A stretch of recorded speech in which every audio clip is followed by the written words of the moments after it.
Stan, thanks for agreeing to do this. It's good to see you again, even though it's virtually. Uh, I was thinking in preparing for this call, how long we've known each other, and when did you work at the Archdiocese of Philadelphia? I moved from New Orleans in 1994.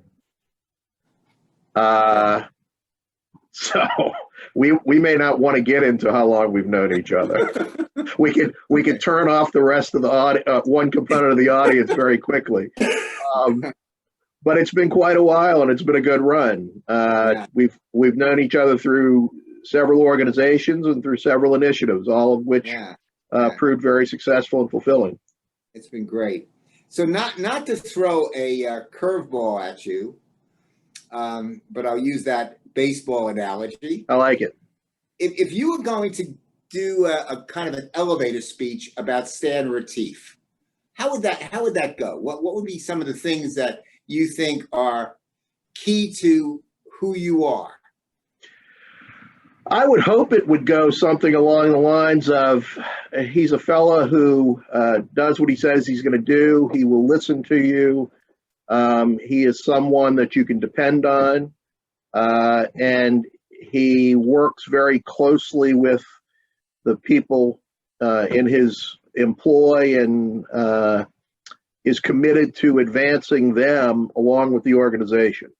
One of the things that I've always been a fan of is watching young folks come into the business, learn, grow, and then ultimately move on. I've always thought that was a great testament to the experience that they received when we worked together, and ultimately led me to Philadelphia. I was with the Archdiocese of Philadelphia for the next decade. Yeah, and that's where we first met. Exactly. We were doing a campaign. So, we've all, as you know, I started these executive chats back in May, and I did them for the month of May. It took a little break, and now we're back and doing them again. As you think about the last 9 months, and none of us could anticipate that this was going to happen, can you talk candidly, openly about impact it's had on you, family, colleagues, what has surprised you about yourself or others, and what has happened to your professional and personal life during this time? Sure. It's interesting because we talk a lot about the pandemic, and yet it's so much more than just that. We're at an extraordinary time in our lives. I always used to think that, my dad was born at a time where he and my mom experienced the Great Depression, and that what year was he born? What year was he was born in 1917. 1917. Yes. Okay. Okay. My dad was 13. Okay. Yeah. So as you know, they were experienced the Depression and all of that meant, and that really left an impact on people in the way that they lived and the way that they conducted themselves. And yet, here we are with a global pandemic, an economic crisis. Tie that into the issues that we're having with racial injustice, which obviously have been an ongoing problem for our country, but have really come to a significant head in recent months. The whole divisive political landscape, and all of that, we deal with. Oh, and by the way, just over the horizon is a potential for climate change, which might render much of what we do moot. But how has this changed? Well, first of all, I think it's done a couple of things. It certainly changed the way we work and we live. To think that you when's the last time you've been in a restaurant or in in a music club or in a movie theater and things of that sort. So American life has changed, and the world's life has changed very drastically. And I think we've adapted to a great sense. You know, we order out, we eat outside. Now, I mean, in the first couple of months, we weren't even doing a lot of that. So I think we are a very adaptable people. And I think that, you know, we wonder what it brings for the future. Will we ever shake hands again? Will we ever wear ties again? Will we ever hug again? It's really different on a personal level. On a professional level, I think it's kind of interesting that really the sort of principles that we held dear and that were considered by most of us who have been doing this for some time sort of timeless, they remain intact, or maybe remain intact with a little bit of a twist. And what I mean by that is, you know, we may do it a little differently, but we want to listen. We want to communicate as effectively as we possibly can.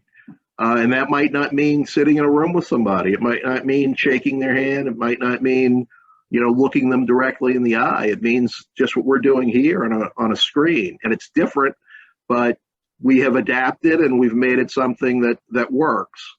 I think the other things that we keep in mind are the fact that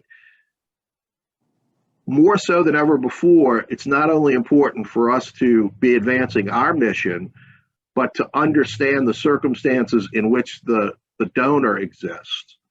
If they are considering a gift, well, chances are they're not to the point where they have been so drastically impacted that they are unable to. But I think it's important that we understand that they too are going through some significant issues in their life. So how do we fit in? How can we listen? How can we help them meet the fulfilling kinds of activities that they're seeking? And I think that the other thing that comes to mind is the fact that this has jump-started the way we utilize technology. I might have been on one or two Zooms before the pandemic, but now, you know, I'm on one or two, you know, in a half a day. And so, you know, we have had to rethink the whole way we utilize technology, and to make it our friend, as opposed to something that had always been a bit daunting for folks of my generation. As a practitioner and a person who I think could be described as a senior statesman in our field. Okay. You've given back to our field. I know you served as president of AFP in Philadelphia. I've spent a good part of my life doing similar things. But as you think about the last 9 months, what has surprised you on a positive and or negative side, where you thought, gee, I'm shocked that people have been so forthcoming, generous, participatory, versus the other side where you say, gee, you know, people aren't ready? Well, yeah. Well, you know, I guess I would say a couple of things. Number one, you know, the Salvation Army has always been there to support those in need. One of the big differences that we've seen in regard to our mission is that the base of our clientele has changed so drastically. Many of the folks who are now in food lines, you know, 90 days or 120 days ago, they never had any indication or any thought they would ever need the kind of service that we provide. So it's amazing to me to see the folks who are experiencing this new reality.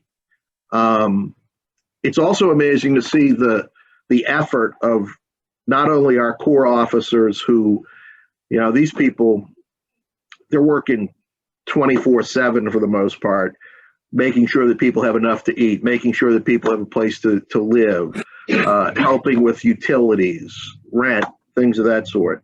And that only, the other resources only get deferred and delayed. And with those deferrals, they continue to grow. So, I mean, your rent may get deferred, but it's not going away. It's just growing. Or your utilities may get deferred, but the bill is just growing. And so we're trying to anticipate that and make sure that we can help people now in preparation for some of the things that are coming up. But one of the things I think rings true, that our commanding officer told a story the other day that he was at one of our core units.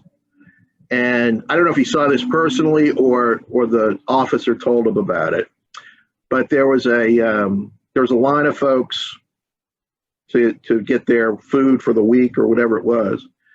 And he saw this mom with a little girl who was about, maybe 6 or 7 years old.